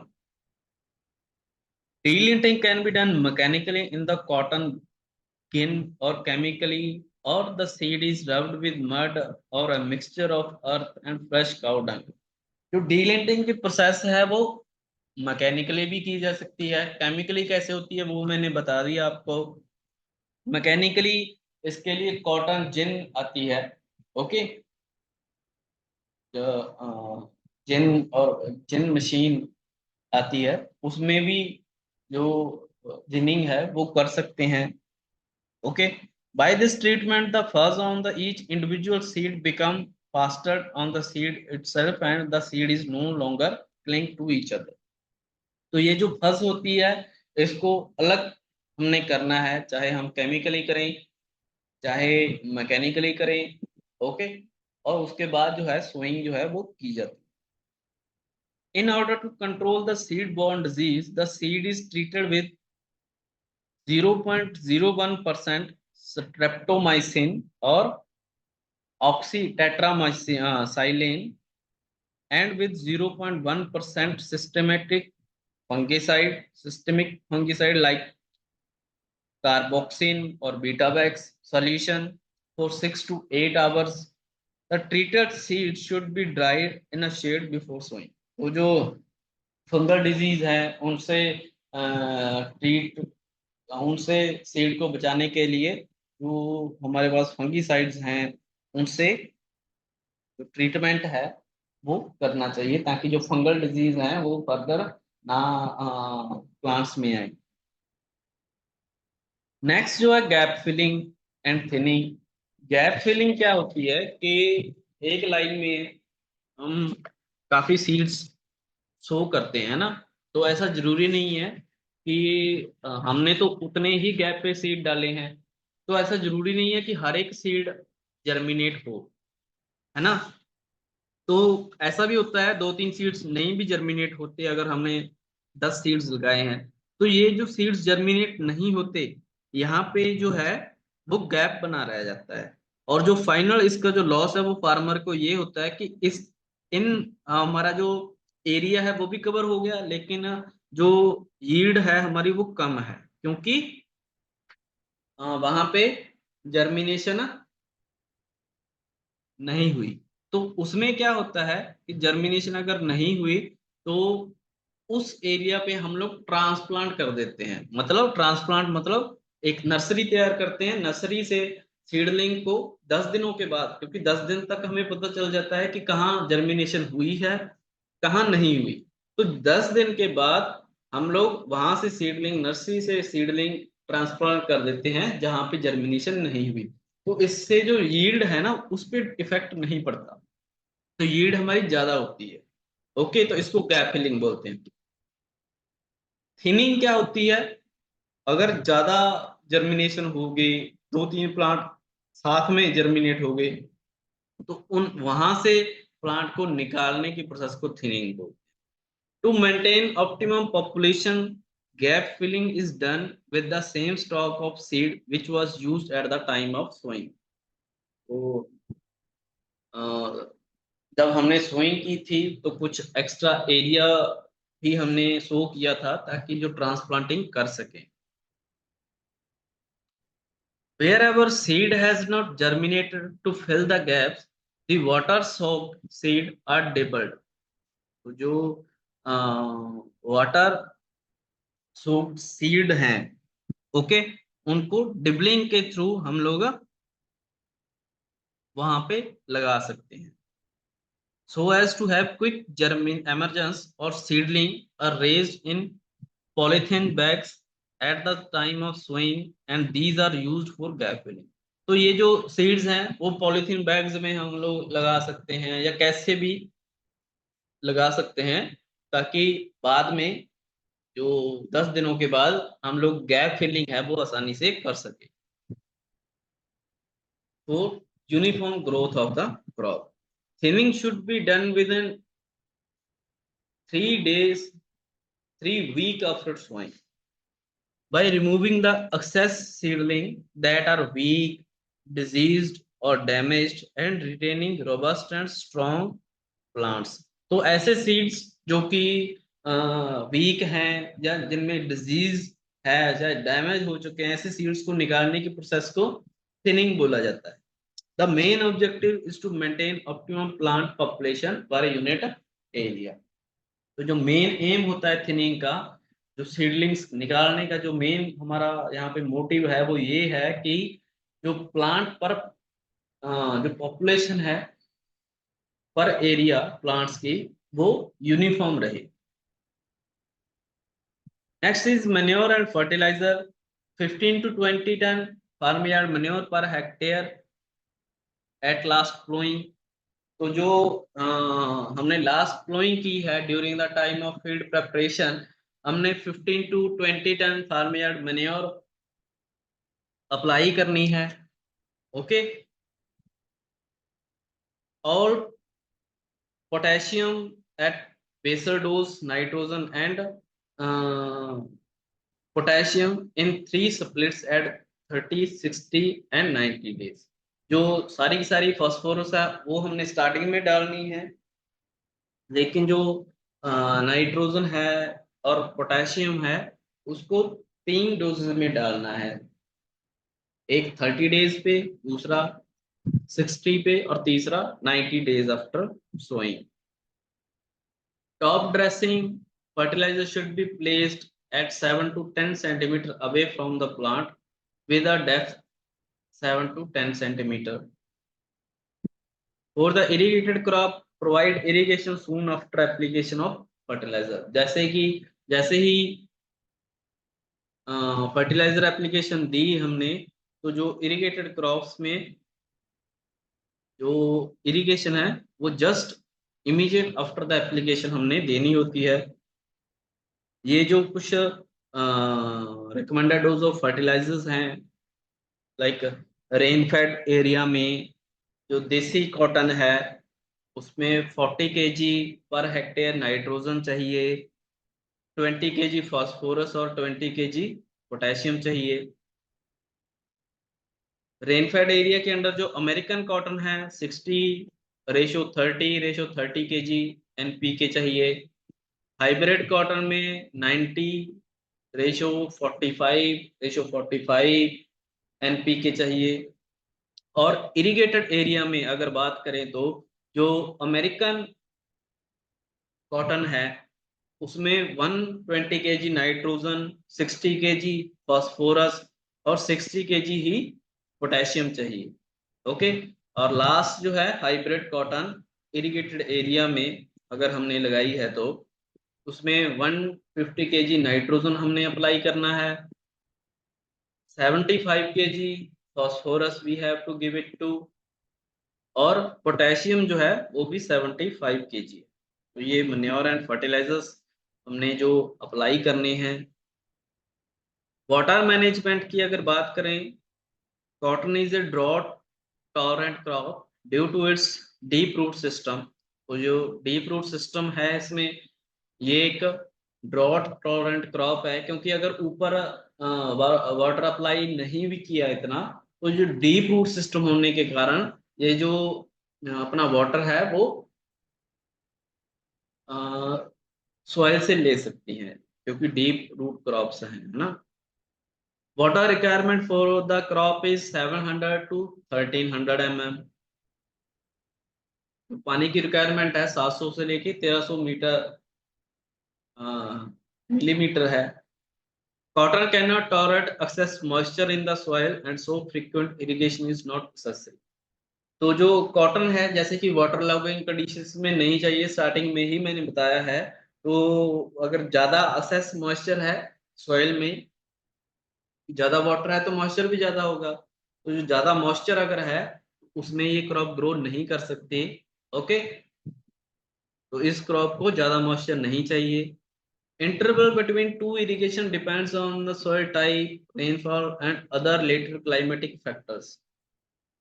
लाइक अगर हमने इरिगेटेड एरिया में इस क्रॉप को ग्रो किया है, तो जो दो इरिगेशन के बीच का डिफरेंस है वो कितना होना चाहिए, ये डिपेंड करता है सॉइल पे, कुछ फैक्टर्स पे डिपेंड करता है। फर्स्ट जो फैक्टर है वो है सॉइल। सॉइल कैसी है, अगर सॉइल की वाटर होल्डिंग कैपेसिटी ज्यादा है तो ये जो गैप है वो बढ़ जाता है। क्यों? क्योंकि वो लंबे समय के लिए पानी दे सकती है सॉइल को, क्रॉप को। लेकिन अगर ड्रेनेज ज्यादा ड्रेन सॉइल है तो वो एक दो बार वाटर जो है वो प्रोवाइड कर सकती है, तो उसमें जो गैप है वो कम हो जाता है। दूसरा जो फैक्टर है वो रेनफॉल। रेनफॉल के लिए कैसे, जैसे कि अगर रेनफॉल ज्यादा है तो ये जो गैप है वो बढ़ जाता है। अगर रेनफॉल कम है तो ये जो गैप है बिटवीन टू इरिगेशन ये कम हो जाएगा। ओके, तो बाकी ऐसे क्लाइमेटिक फैक्टर्स पे डिपेंड करता है कि जो इंटरवल है वो कितना होना चाहिए। The crop must not be allowed to suffer from water stress during flowering and fruiting period। जब फ्लावरिंग और फ्रूटिंग पीरियड होता है उस टाइम पे जो पानी की कमी है क्रॉप को वो नहीं होने देना चाहिए, क्योंकि इससे जो है हमारी यील्ड का लॉस हो सकता है। Quality and quantity of the yield can be affected if the crop is going to survive from water availability। Otherwise, excessive shedding of flowers, buds, and young balls may occur, resulting in loss of yield। तो जो yield का है वो loss होता है किसी भी वे से हो, अगर वाटर हमने प्रोवाइड नहीं किया। The crop cannot tolerate waterlogging conditions at any stage। ज्यादा अगर वाटर है तो किसी भी स्टेज पे हो, जर्मिनेशन पे हो, बॉलवर्म फ्रूटिंग स्टेज पे हो, या मैच्योरेशन पे हो, किसी भी स्टेज पे जो अगर वाटर लॉगिंग कंडीशंस हैं वो नहीं टॉलरेट कर सकती कॉटन क्रॉप। तो कुछ क्रिटिकल स्टेजेस हैं, like secure formation stage, second जो फ्लावरिंग स्टेज है, and third is ball development stage. इस स्टेज पे जो वाटर रिक्वायरमेंट्स है वो ज्यादा होती है। नेक्स्ट जो है हमारा weed management. First 50 to 60 days after sowing is the crucial period for crop yield competition. जो हमारे 50 से 60 दिन है स्टार्टिंग के, इसमें क्रॉप की वेजिटेटिव ग्रोथ होती है, जर्मिनेशन होती है, ग्रोथ होती है। तो ये क्रिटिकल पीरियड्स होते हैं वीड मैनेजमेंट के लिए। तो फर्स्ट 50-60 डेज हमने वीड मैनेजमेंट का अच्छे से ध्यान रखना होता है। Initially the crop growth is very slow, thus more vulnerable to weed competition. तो जो स्टार्टिंग के टाइम क्रॉप ग्रोथ जो बहुत कम होती है, स्लो होती है, तो इसलिए क्रॉप वीड कंपटीशन जो है वो ज्यादा होता है। ओके, तो इस वीड कंपटी प्लांट वीड कंपटीशन को हमने बिल्कुल कम रखना होता है, जीरो रखना होता है। जितना ये कम होगा उतनी जो ग्रोथ है हमारी क्रॉप की, उतनी जो कॉस्ट है वो कम होगी, ग्रोथ है वो ज्यादा होगी, यील्ड है वो ज्यादा होगी, क्वालिटी है वो ज्यादा होगी, अच्छी होगी। During this period, the field should be free from weeds for better growth and higher yield। 5 to 6 interculture operations should be given depending upon the intensity of weeds। तो weeds कितनी ग्रो हुई हैं उसके बिहाफ पे 5 to 6 interculture operations हमने देने होते हैं। Weeds near the plant should be removed by manual labor। तो जो weeds होते हैं वो अगर प्लांट के नियर, प्लांट के बहुत ज्यादा क्लोज हैं तो मैनुअली हम लोग उनको निकाल सकते हैं। Chemical method of managing weeds help in maintaining the field weed free. अगर हमें लेबर थ्रू लेबर अगर ज्यादा कॉस्टली पड़ रहा है ये वीड मैनेजमेंट, अगर कॉस्ट इंक्रीज हो रही है बहुत ज्यादा as compare to chemical weed control, तो हम लोग केमिकली भी जो वीड्स हैं उनको कंट्रोल कर सकते हैं। कौन कौन से हर्बिसाइड यूज कर सकते हैं? जो फर्स्ट एप्लीकेशन जो है fluchloralin at the rate 1.5 kg per hectare हम लोग दे सकते हैं। ये कब दे सकते हैं? प्री प्लांट इनकॉर्पोरेशन, मतलब प्लांट जो हमने सोइंग है वो अभी तक नहीं की, उससे पहले ही जो फ्लू क्लोरालिन है उसको अप्लाई कर सकते हैं फील्ड में, सोयल के साथ मिक्स कर सकते हैं, ताकि जो वीड्स हैं वो ग्रो ना हो। जो pre emergence next pendimethalin at the rate 1.5 to 2.0 kg per hectare, alachlor at the rate 1.5 kg per hectare, इसको अप्लाई किया जा सकता है एज ए प्री इमरजेंस, मतलब इमरजेंस से पहले ही। अगर हम लोग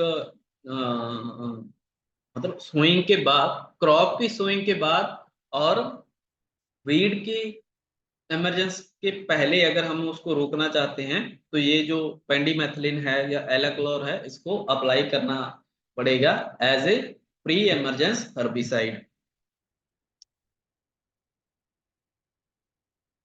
या ये दो और केमिकल जैसे प्रोनामाइड है at the rate 1.5 to 2.5 kg per hectare, या सिरमेथाइलिन है at the rate 0.5 to 1.5 kg per hectare as a pre emergence herbicide. Next is post emergence herbicide. अगर पोस्ट इमरजेंस, जो इमरजेंस के बाद अगर हमारे वीड्स जो हैं वो जर्मिनेट हो चुके हैं, उसके बाद अगर हम उनको कंट्रोल करना चाहते हैं या किल करना चाहते हैं, तो parakeet eight the rate 0.5 kg per hectare, या glyphosate eight the rate 3.5 to 4.5 kg per hectare हमने अप्लाई करना होगा वो successful control of weeds. Next जो है टॉपिंग। टॉपिंग जो है ये एक इम्पोर्टेंट एक्सरसाइज है जब हम ग्रो करते हैं, if we are cultivating cotton crop. अभी टॉपिंग क्या होती है? Cotton is indeterminate plant to check excessive vegetative growth. ये एक ऐसा प्लांट है जिसमें कि जो वेजिटेटिव ग्रोथ है उसको हम लोग डिसाइड करते हैं। अगर हम लोग टॉपिंग ना करें तो जो वेजिटेटिव ग्रोथ है वो बहुत ज्यादा हो जाती है, सारा का सारा न्यूट्रिएंट जो है प्लांट वो वेजिटेटिव ग्रोथ अटेन करने में ही लगा देता है, ताकि उससे कि हमारी जो यील्ड है वो कम हो जाती है। तो इनफ कितनी वेजिटेटिव ग्रोथ होनी चाहिए, उसके बाद जो है हम लोग जो मेन स्टेम है उसको ऊपर से काट देते हैं, ताकि जो वेजिटेटिव ग्रोथ है वो वहीं पे रुक जाए और जो हमारी इकोनॉमिकल यील्ड है वो बढ़ सके। ओके, तो इस प्रोसेस को टॉपिंग बोला जाता है। Topping refers to the removal of terminal bud और shoot tip by the farmer. तो जो रिमूव किया जाता है टर्मिनल बर्ड या शूट को, उसको टॉपिंग बोला जाता है। Level of topping or at what node topping should be done differ with cotton plant type। अलग अलग प्लांट टाइप पे डिपेंड करता है कि जो हाइट है वो कितनी होनी चाहिए। Topping at 15th node level 7 to 80 days resulted in better yield। तो जो MCV5 वैरायटीज जो हैं, जो मेडल कॉटन वैरायटीज जो हैं, वो 15 नोट लेवल है अगर, और 70 to 80 डेज आफ्टर सोइंग अगर हम लोग टॉपिंग करते हैं, तो ये जो है ये अच्छा मूव है एक। और इससे 70 to 80 डेज के बीच अगर टॉपिंग की जाती है तो इससे जो यील्ड है वो हमारी इंक्रीज होगी। कुछ वैरायटीज में 7 टू जो 10 to 12th नोड है उसमें भी टॉपिंग की जाती है। जब 10th से लेके 12th 10 से लेके 12 नोड डेवलप हो चुकी हैं अगर कुछ वैरायटीज में, तो 90 डेज तक अगर हम लोग या 10 से लेके 15 नोड अगर डेवलप हो चुकी हैं, जनरली 90 डेज लेती हैं, तो उस टाइम टॉपिंग अगर करते हैं तो भी हमारी यील्ड जो है वो अच्छी होती है। टॉपिंग जो है जनरली मैनुअली हम लोग डन करते हैं, मैनुअली करते हैं मतलब ऊपर से काट देते हैं। In USA machines are used, जो यूनाइटेड स्टेट्स अमेरिका है उसमें मशीन्स भी यूज करते हैं। केमिकल भी हम लोग यूज कर सकते हैं, जो ग्रोथ रिटार्डेंट केमिकल्स होते हैं जैसे ट्रिपल सी है, साइकोसेल है ना, तो ये केमिकल भी हम लोग यूज कर सकते हैं। Okay, excessive vegetation growth can be controlled by using chemicals like Psychocell, as I have told you earlier. In restricted excessive vegetative growth retards by senescence, keeping the leaves green for longer time, thus prolonging their effective period. तो जो American cotton है उसमें 40 से लेके 60 ppm है। देसी cotton में ये जो डोज है 60 to 80 ppm at 50 to 60 days after sowing. Okay, तो ये अमेरिकन कॉटन में कम है, देसी कॉटन में ज्यादा है। नेक्स्ट जो है bud and boll shedding. It is a natural phenomena in cotton, जो गिरने लग जाती हैं बर्ड या हमारे जो इकोनॉमिकल जो बॉल्स हैं कॉटन में। Heavy shedding of large birds and young balls occur, which is aggravated under adverse condition of soil। अगर adverse condition है soil की, climate की adverse condition है, under such situation it may be high as 60%, जो कि हमारी yield है। Okay, 60% तक लॉस कर सकती है अगर जो बर्ड एंड बॉल शेडिंग होना स्टार्ट कर दे crop. But under natural condition, और नेचुरल कंडीशन में ये 10 to 15% तक ही होता है। Okay, various reason for bud and boll shedding in cotton is unfavourable weather condition. अगर हमारी वेदर कंडीशन अनफेवरेबल है तब होता है। इम्बैलेंस न्यूट्रिएंट सप्लाई, अगर हमने न्यूट्रिएंट जो है वो 100% न्यूट्रिएंट अप्लाई नहीं किया है। Incidence of paste and disease, अगर पेस्ट और डिजीज का अटैक हुआ है। Weeds alter the micro climate, अगर वीड्स का अटैक ज्यादा है, हमने कंट्रोल नहीं किया है। या फिजिकल इंजरी है, फिजिकल इंजरी अगर कोई भी हमने अगर वीड कंट्रोल करना है उसके लिए कोई भी ट्रैक्टर ड्रॉन जो वीडर है वो रन किया है और उससे इंजरी हुई है क्रॉप में, तो ये सारे रीजन जो हैं वो बर्ड एंड बॉल शेडिंग के हैं। तो ये चांसेस जितने कम हो, ये प्रैक्टिस जितनी कम हो, उतनी हमारी यील्ड जो है वो ज्यादा होगी। This problem can be managed by using certain hormones like NNA. Since the night increase the supply of oxygen to balls and birds, thus the sentence of them is reduced. So इस problem को कम करने के लिए हम लोग chemical use कर सकते हैं। केमिकली इसको यूज किया जा सकता है, जो लाइक NNA है, नेप्थिलीन एसिटिक एसिड। ये जो एक केमिकल है जिसको हम लोग अप्लाई कर सकते हैं ताकि जो शेडिंग है बर्ड और बॉल्स की वो कम हो। ओके, स्प्रेइंग ऑफ एसिड, कौन सा एसिड हम लोग यूज कर सकते हैं? Planofix at the rate 10 ppm at flower initiation, 1 ml in 100 liter water, 50 to 60 days after sowing and 15 days after first application resulted in retention of more balls. तो जो ये जो नेफ्थलीन एसिडिक एसिड है, for example प्लेनोफिक्स, इसको हम लोग 10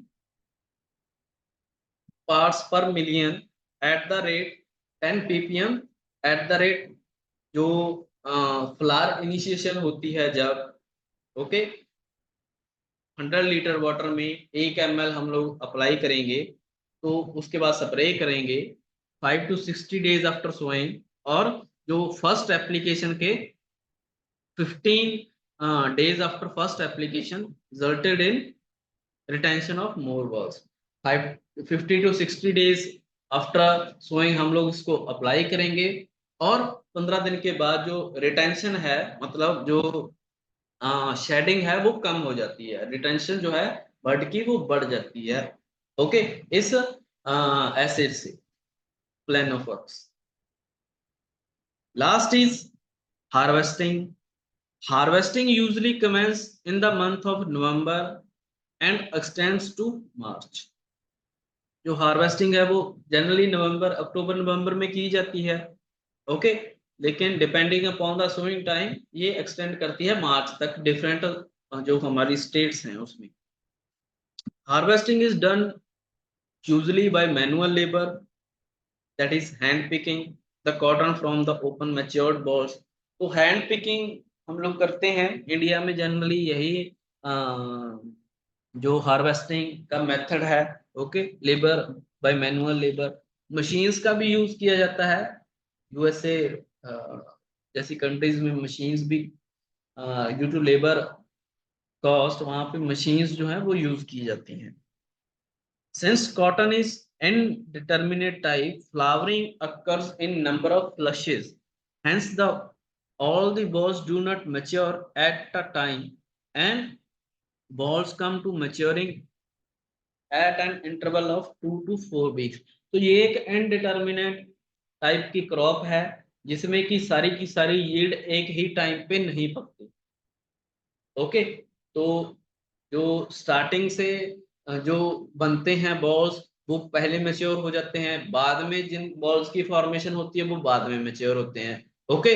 तो जो पकने की प्रोसेस है, जो यील्ड की प्रोसेस है ना, तो वो 2 से 4 वीक तक वेरी करती है।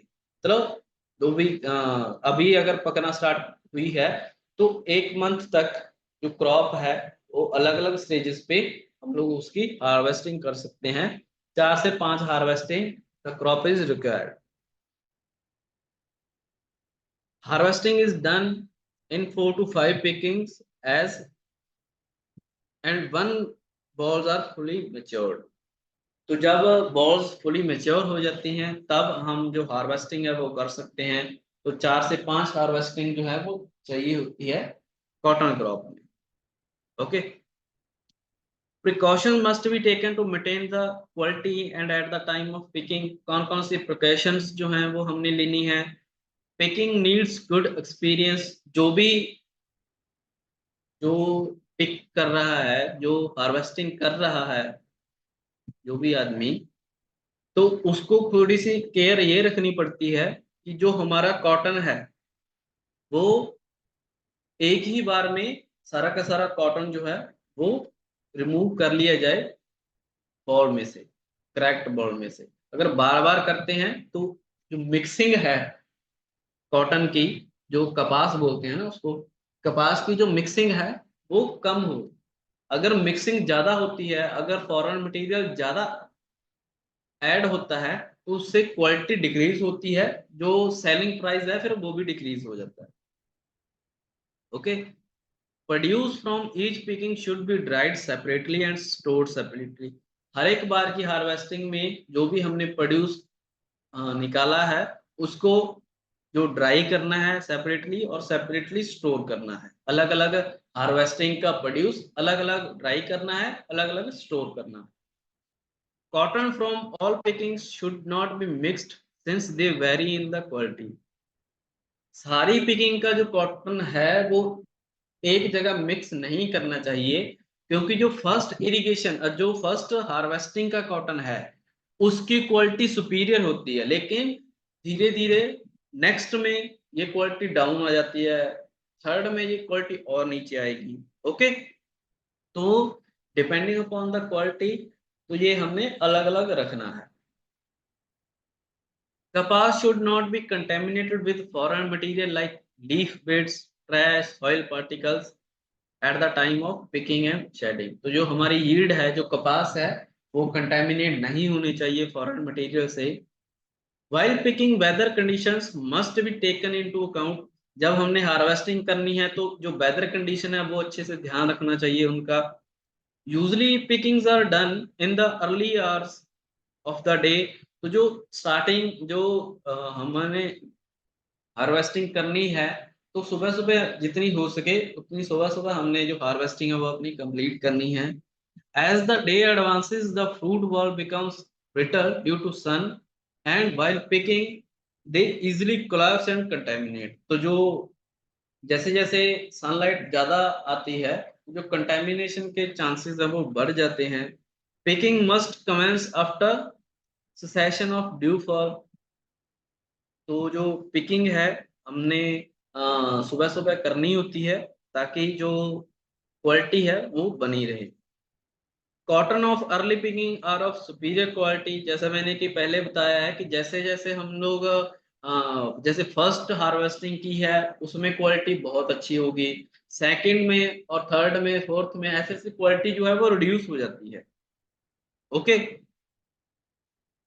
ball affected with insects is common feature which is not only reduce yield produce। अगर इंसेक्ट पेस्ट से का अटैक हुआ है किसी बॉल पे, तो उसकी जो यील्ड भी कम होगी और जो वैरायटी है और जो क्वालिटी है वो भी कम होगी।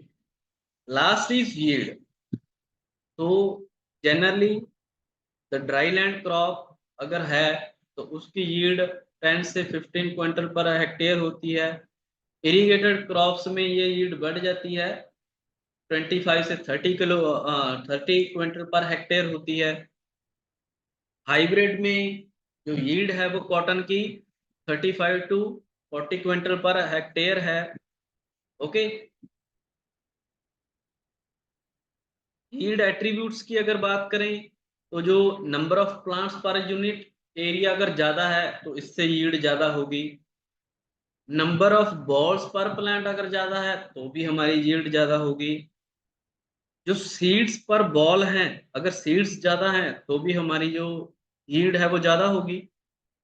जो अगर बॉल वेट ज्यादा है तो भी सीड ज्यादा होगी, क्योंकि बॉल वेट अगर ज्यादा है या तो उसमें फाइबर ज्यादा होगी या हमारे सीड्स ज्यादा होंगे। लेंथ परसेंटेज अगर ज्यादा है, लेंथ मतलब डायरेक्टली अगर फाइबर ज्यादा है तो इसलिए यील्ड ज्यादा है। क्लियर? तो this was all about the cotton, all about today's lecture। I hope you get each and every point whatever we have discussed today। Thank you everyone।